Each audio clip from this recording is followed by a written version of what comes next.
Easy ইংলিশের পক্ষ থেকে আপনাদেরকে স্বাগত। আমরা বলেছিলাম যে আমরা ইংরেজি গ্রামারের একদম জিরো বা ও লেভেল থেকে শুরু করব। তো ইংরেজি গ্রামারের একদম জিরো বা ও লেভেলে রয়েছে পার্টস অফ স্পিচ। আসুন আমরা জানি পার্টস অফ স্পিচ কাকে বলে এবং মডার্ন লিঙ্গুইস্টিকে পার্টস অফ স্পিচকে কি বলা হয়ে থাকে। তো বাক্যের অন্তর্গত বা একটা ইংরেজি বাক্যের অন্তর্গত প্রত্যেকটি অর্থবোধক শব্দকে আলাদাভাবে পার্টস অফ স্পিচ বলা হয়ে থাকে এবং এই parts of speech modern linguistic বা আধুনিক ইংরেজি ভাষাবিদে বলা হয়ে থাকে ওয়ার্ড ক্লাস। আমরা একটা উদাহরণ মাধ্যমে দেখতে পারি। এখানে আমরা একটা উদাহরণ লিখেছি, mister Roy is an honest man. এখানে মিস্টার রয় একটা আলাদা পার্টস অফ স্পিচ, ইজ একটা আলাদা parts of speech, honest man এটাও একটা আলাদা পার্টস অফ স্পিচ। তো পার্টস অফ স্পিচ এর এবার আসুন আমরা প্রকারভেদ নিয়ে যাই। পার্টস অফ স্পিচ 8 প্রকার। 8 প্রকার, যথা নাউন বা বিশেষ্য, প্রোনাউন বা সর্বনাম, অ্যাডজেক্টিভ বা বিশেষণ, ভার্ব বা ক্রিয়া, অ্যাডভার্ব বা ক্রিয়া বিশেষণ, প্রিপজিশন বা পদোন্নয়ী অব্যয়, কনজাংশন বা সংযোজক অব্যয়, ইন্টারজেকশন বা আবেগসূচক অব্যয়। আমরা নাউন নিয়ে আলোচনা করব। তো নাউন বলতে বোঝায় যে ওয়ার্ড দ্বারা কোনো ব্যক্তি, বস্তু বা স্থানের নাম বোঝায় বা গুণের নাম বোঝায়, সেটাই নাউন। তো নাউনকে প্রধানত দুই ভাগে ভাগ করা হয়, এক কনক্রিট নাউন এবং দুই অ্যাবস্ট্রাক্ট নাউন। কনক্রিট নাউন বলতে ওই সকল নাউনকে বোঝায় যেগুলো আমরা দেখতে পাই, ধরতে পারি, ছুঁতে পাই বা ইন্দ্রিয় দ্বারা গ্রহণ করতে পারি বা দেখতে পারি, সেটাই কনক্রিট নাউন। এবং অ্যাবস্ট্রাক্ট নাউন বলতে ওই সকল গুণবাচক নাউনকে বোঝায় যেগুলো আমরা দেখতে পাই না, ছুঁতে পাই না, কিন্তু আমরা বুঝতে পারি। তো কনক্রিট নাউন আবার 4 ভাগে ভাগ করা হয়। কনক্রিট নাউনকে আবার 4 ভাগে ভাগ করা হয়, proper noun, common noun, collective noun এবং ম্যাটেরিয়াল নাউন।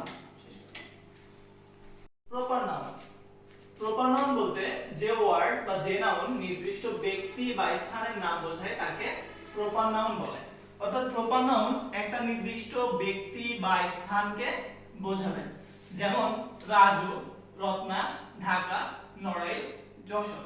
এখানে আমরা কিছু উদাহরণ ব্যবহার করেছি। এই রাজু বলতে একটা নির্দিষ্ট ব্যক্তিকেই বোঝাচ্ছে, যশোর বলতে একটা নির্দিষ্ট শহরকেই বোঝাচ্ছে, তাই এইগুলা প্রপার নাউন। 2 নম্বরে আমাদের যেটা আছে সেটা কমন নাউন। যে ওয়ার্ড কোনো শ্রেণীবাচক বা জাতিবাচক নামকে বোঝায় তাকেই কমন নাউন বলে। অর্থাৎ কমন নাউন হতে গেলে সেটা অবশ্যই কোনো শ্রেণীবাচক বা জাতিবাচক হতে হবে।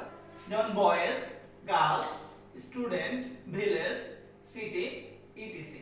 এখানে বয়েজ বলতে বালককে বোঝাচ্ছে, অর্থাৎ বালক শ্রেণী। এবার গার্ল বলতে নারী শ্রেণী বা ছাত্রী শ্রেণীকে বোঝানো হচ্ছে। স্টুডেন্টস বলতে ছাত্রছাত্রী উভয়কেই বোঝানো হচ্ছে। ভিলেজ বলতে গ্রাম বোঝানো হচ্ছে। সিটি বলতে শহর। এইখানে এই যে শব্দগুলো ব্যবহার করেছে এই সবই কমন নাউন। আসুন এবার আমরা প্রপার নাউন এবং কমন নাউন থেকে আসা বিসিএস, ব্যাংক এবং বিভিন্ন চাকরির পরীক্ষায় প্রশ্নগুলো দেখি। 3টি উদাহরণ দেখি এবং যেগুলো আমাদের বিসিএস এবং বিভিন্ন চাকরির পরীক্ষায় এসেছে। What kind of noun is river? বলতে এখানে রিভার কোন ধরনের নাউন?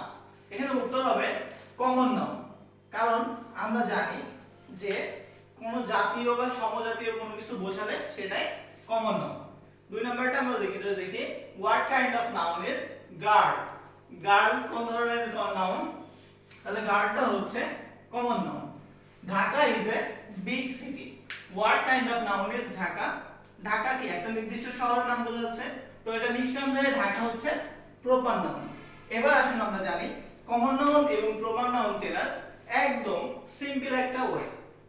প্রপার নাউন সব সময় বাক্যের সাবজেক্ট অথবা অবজেক্ট হিসেবে ব্যবহার করা হয়ে থাকে এবং প্রপার নাউন সব সময় ইংরেজি বর্ণমালার বড় হাতের অক্ষর বা ক্যাপিটাল লেটারে লেখা হয়ে থাকে। কিন্তু কমন নাউন কখনো বাক্যের সাবজেক্ট বা অবজেক্ট হিসেবে বসতে পারে না। অনেক ক্ষেত্রে অবজেক্ট হিসেবে বসলেও কমন নাউন সব সময় স্মল লেটারে লেখা হয়ে থাকে। আমরা যদি এখানে লক্ষ্য করি what kind of noun is river, এখানে রিভারটার দিকে যদি আমরা তাকাই রিভারের আ স্মল লেটারে রয়েছে। What kind of noun is guard, এখানে গার্ডের জি এটাও স্মল লেটারে রয়েছে। এবার আমরা যদি ঢাকার দিকে লক্ষ্য করি Dhaka is a big city, what kind of noun is Dhaka, এখানে ঢাকার আমরা শুরুতেই দেখি ঢাকা আমাদের বাক্যে সাবজেক্ট হিসেবে ব্যবহার করা হয়েছে এবং ঢাকার প্রথম অক্ষরটা ইংরেজি বর্ণমালায় ক্যাপিটাল লেটারে লেখা হয়েছে।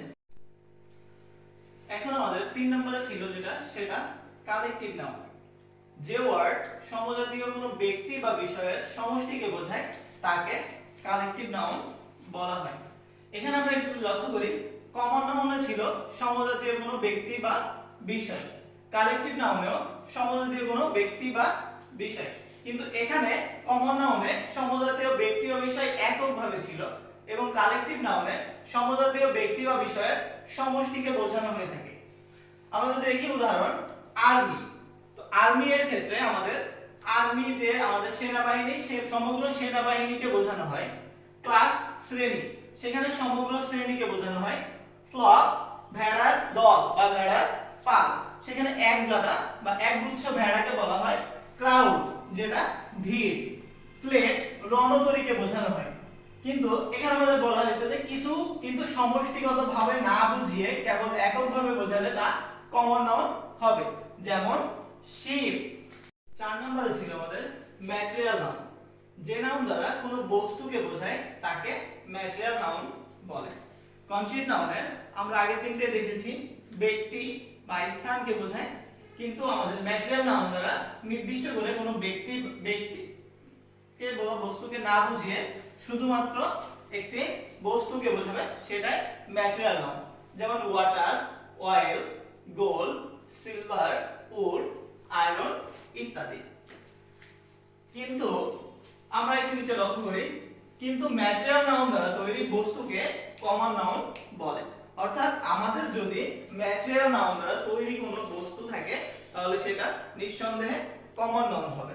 যেমন চেইন, চেইন বা শিকল তৈরি করা হয় লোহা দ্বারা, তো লোহা দ্বারা তৈরি চেইন বা শিকল এটা বস্তু হলো, এটা কমন নাউন। চেয়ার কাঠ দিয়ে তৈরি করা হয়, তারপর চেয়ার একটা কমন নাউন। টেবিল এটাও একটি কমন নাউন।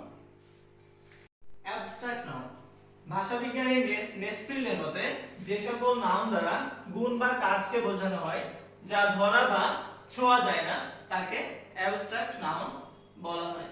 যেমন আমরা যদি বলি অনেস্টি বা সততা, এটা ধরা বা ছোঁয়া যায় না কিন্তু এটা গুণ, তাই এটা অ্যাবস্ট্রাক্ট নাউন। উইজডম মেধা বা বুদ্ধিমত্তা। পভার্টি দারিদ্রতা, এটা একটা অবস্থা কিন্তু এটা ধরা বা ছোঁয়া যায় না, তাই এটি অ্যাবস্ট্রাক্ট নাউন।